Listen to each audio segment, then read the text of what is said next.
yang membuat orang gak bisa ikhlas itu adalah takut dicela, takut dihina, takut dibully, takut direndahkan.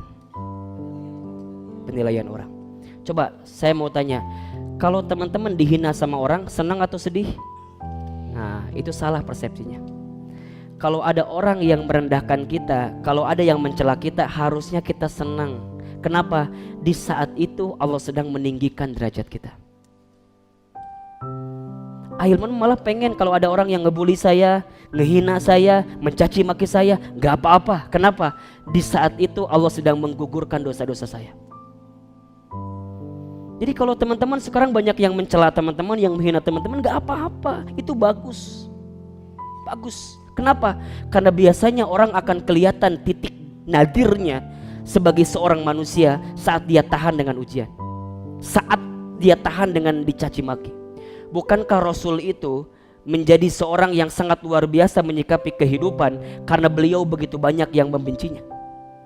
Bahkan saat beliau lahir pun sudah dibenci, beliau jadi anak-anak pun sudah dibenci, saat tumbuh dewasa pun dibenci, bahkan saat mau hijrah menyampaikan kebaikan pun dibenci. Ternyata Masya Allah, kesabaran Rasul saat dicela, dibenci itulah yang merubah karakternya menjadi karakter yang paling kuat dalam kehidupan.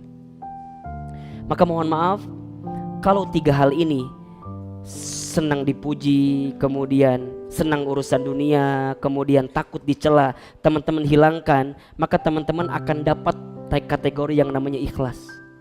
Ikhlas itu memang berat, tapi itulah cara pertama untuk teman-teman bisa menghapus jejak masa lalu. Ingat ya, Umar bin Khattab pernah berkata seperti ini, aku tidak takut sesuatu hilang daripadaku, karena aku tahu selain takdirku maka tidak akan pernah menjadi milikku. Aku pun tidak gelisah dengan sesuatu yang aku miliki kemudian aku kehilangannya. Kenapa? Karena aku tahu sesuatu yang bukan jadi milikku bagaimanapun tidak akan pernah menjadi milikku. Begitu sebaliknya, aku tidak pernah risau dengan apa yang belum aku dapatkan saat ini, karena aku yakin kalau itu semua akan miliki maka akan datang dengan cara apapun. Santai aja. Ikhlaskan, relakan. Kalau bukan punya kita maka akan hilang. Kalau tetap punya kita maka akan datang ke kita. Urusan rezeki, Ustaz, dulu saya pernah kerja di sana, sekarang nggak bisa kerja di sana, kenapa saya resign, begini. Tenang, kalau rezekinya buat teman-teman nggak akan hilang dalam kehidupan teman-teman. Ustaz, aku teh sama dia teh menikah mahanya love pisan. Di dia tuh aku abis teh disimpan foto ijazahna teh. Dari TK, SD, SMP, SMA dikumpulkan ku abdi teh. Terus kumaha, aduh nih hal teh pisan. Kamari dapat kabar dia teh mau nikah sama teman saya. Sakit. Di mana? Di dia. Teman-teman tenang. Memang begitu. Kalau bukan akan jadi milik kita, nggak akan pernah jadi milik kita kok. Terus kumaha, ikhlaskan aja, relakan saja. Pernah dengar nggak kisahnya Ummu Sulaim dengan Abu Thalhah radhiyallahu anhu? Belum dengar? Mau saya ceritakan?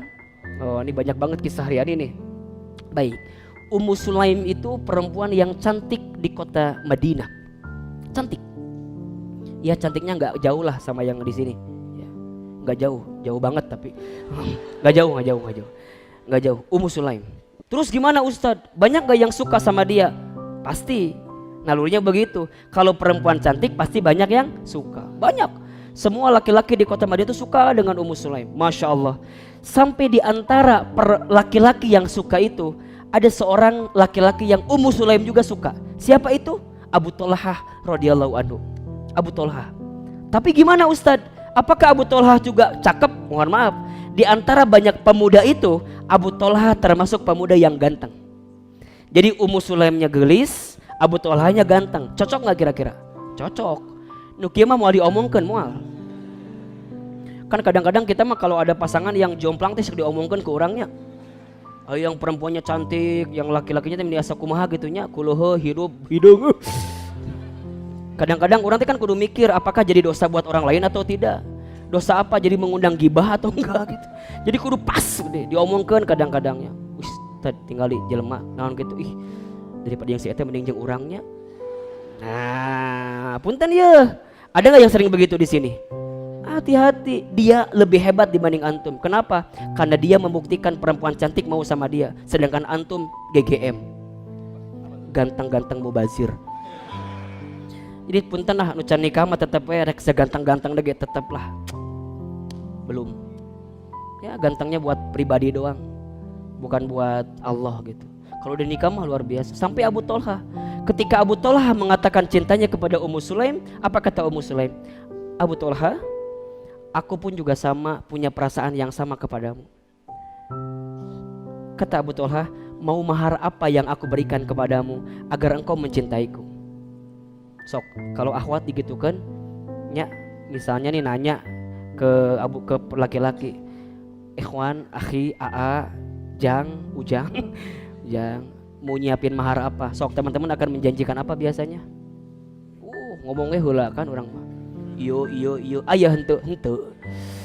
Cuman dalam bayangan katanya. Masya Allah. Apa kata Ummu Sulaim? Abu Tolha menjawab, engkau ingin dinar sebesar apa aku siapkan. Engkau ingin dirham sebesar apa aku siapkan. Engkau ingin unta sebagus apa aku siapkan. Tapi apa jawaban Ummu Sulaim? Wahai Abu Tolha, sesungguhnya aku tidak ingin mahar harta daripadamu. Aku hanya ingin satu komitmenmu untuk mencintaiku. Apa itu? Sebelum engkau menikahiku, aku ingin engkau masuk dulu ke dalam Islam. Jadi ternyata pada waktu itu Abu Tolha masih belum Islam, tapi suka dengan Ummu Sulaim yang sudah Islam. Ini penting nih pelajarannya nih ya. Jadi kalau ada perempuan nih yang kemudian juga dicintai oleh laki-laki yang mohon maaf mungkin bukan satu akidah dengan kita, maka target dakwah pertama adalah bagaimana membuat dia masuk ke dalam Islam, baru kemudian mencintai dirimu. Karena begitu banyak perempuan yang ketika bertemu dengan laki-laki yang bukan satu akidah dengan dirinya, karena alasan cinta ujungnya menghalalkan berbagai cara. Ini bahaya. Ini bahaya. Singkat cerita, kemudian Abu Tolha bertanya kepada Ummu Sulaim, wahai Ummu Sulaim, bagaimana caranya agar aku bisa mengungkapkan perasaan cintaku dengan berislam? Kata Ummu Sulaim, datanglah kepada Rasulullah SAW. Sampailah kepada Rasul, Abu Tolha ditanya, wahai Abu Tolha, benar ingin kau masuk Islam? Iya. Apa alasanmu? Tadi alasannya apa? Aku masuk Islam karena aku ingin meminang atau menikahi seorang perempuan bernama Ummu Sulaim. Pertanyaan saya, boleh nggak masuk Islam karena dasar, bukan karena Allah? Boleh nggak? Baik. Secara hukum tidak boleh, tapi secara motif itu dibolehkan. Saya ulangi ya, secara hukum niatnya tidak boleh, tapi secara motif ada faktor pendukung untuk menjadi baik karena sesuatu itu boleh. Contoh, teman-teman ngaji ke sini, boleh nggak kalau teman-teman ngaji ke sini itu karena ada orang yang diincar di pengajian ini? Boleh nggak? Boleh, boleh.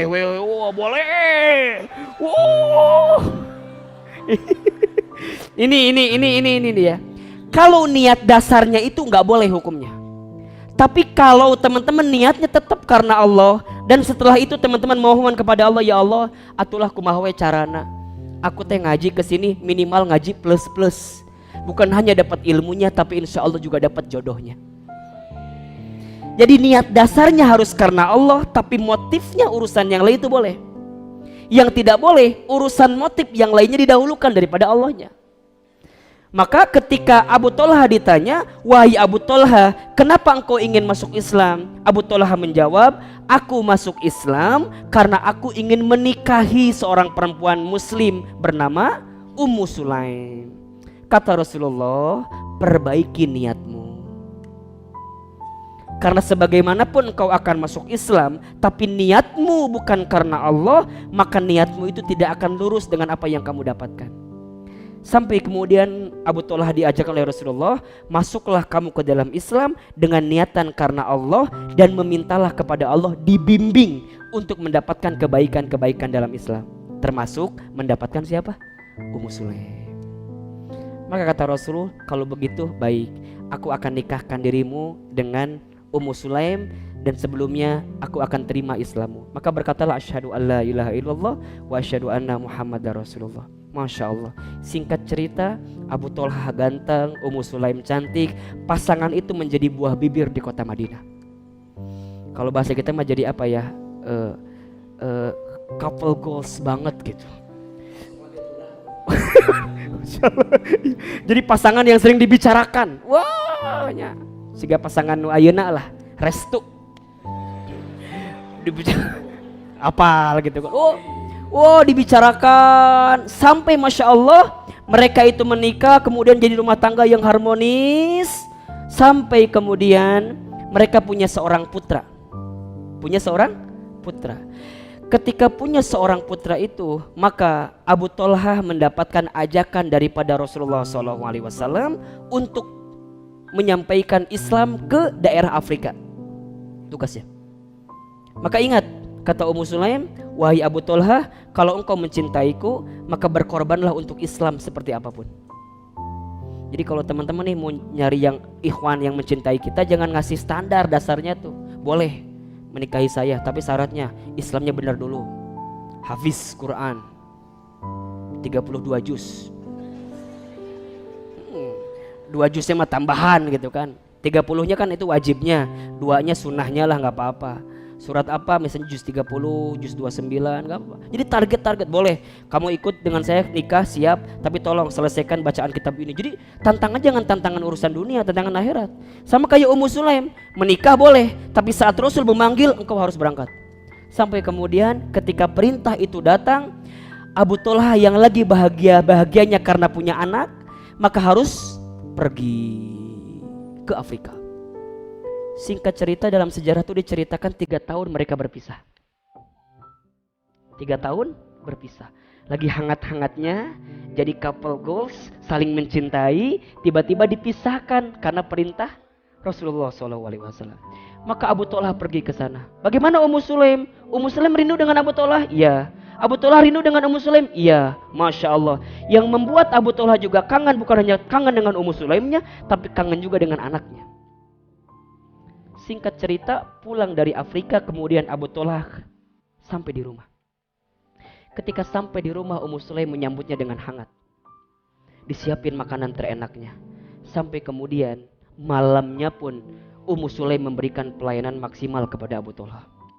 Mereka seakan-akan menjadi suami istri yang baru merasakan malam pertama di malam itu. Jadi nikmat banget. Sampai ketika subuh, Abu Thalhah bertanya, wahai istriku, semalam aku baru pulang dan aku belum melihat di mana anakku.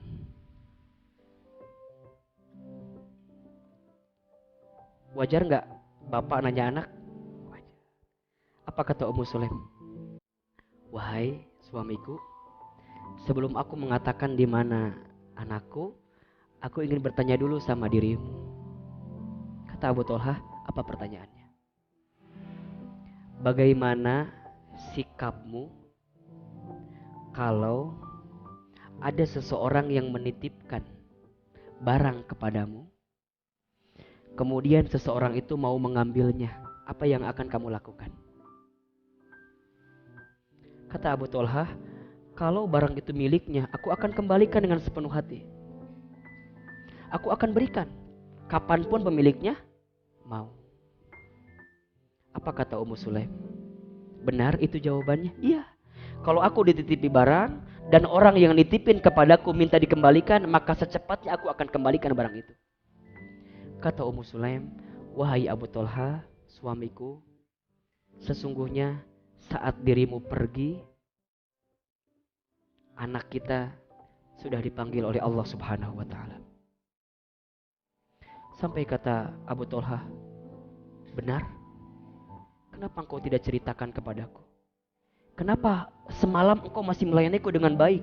Kenapa kemarin engkau masih memberikan makanan ternikmat kepadaku? Dan di akhir ini engkau ceritakan bahwa anak kita pergi? Kenapa engkau tidak menceritakan itu? Kenapa engkau berbohong? Dan kenapa engkau sembunyikan itu semua? Marah, karena seakan-akan apa? Nggak dikasih tahu, disembunyikan. Sampai kemudian Abu Thalhah melaporkan kepada Rasulullah SAW. Ya Rasulullah, Sesungguhnya aku mendapatkan kabar duka. Aku kehilangan anakku, tapi istriku tidak menceritakan kepadaku. Bahkan semalam aku pernah dengan istriku bermain seperti biasa. Aku merasakan nikmat, diberikan masakan yang enak, tapi istriku tidak menceritakan tentang kondisi anakku yang dipanggil oleh Allah Subhanahu wa taala. Kata Rasulullah, "Ya Abu Talha, sodakta Ummu Sulaim." Yang benar itu adalah Ummu Sulaim. Kenapa? Karena Ummu Sulaim mengajarkan kepadamu bagaimana caranya ikhlas saat kehilangan. Ummu Sulaim mengajarkan kepadamu bagaimana caranya rela dengan setiap yang Allah titipkan kepadamu. Sampai Rasulullah berkata seperti ini, sesungguhnya yang bukan menjadi milikmu maka tidak akan pernah menjadi milikmu. Yang pasti menjadi milikmu maka dengan cara apapun akan menjadi milikmu. Teman-teman, masa lalu kita yang memang bukan punya kita maka akan hilang begitu saja. Dan masa depan kita yang insya Allah jadi milik kita maka akan datang dengan kebaikan-kebaikan itu. So yang paling sederhana adalah ikhlaskan, relakan. Jangan selalu melihat orang di masa lalu, karena setiap orang punya harapan dengan masa depan. Jangan pernah comeback dengan masa lalu, karena setiap orang pasti akan tergiur dengan masa lalunya, tapi dia lupa dengan masa depannya. So mulai hari ini satu jawabannya, menghapus jejak masa lalu adalah dengan ikhlaskan, relakan. Makin teman-teman ikhlas kehilangan, maka makin teman-teman akan diganti dengan yang lebih baik oleh Allah Subhanahu wa taala. Satu, ikhlaskan, relakan.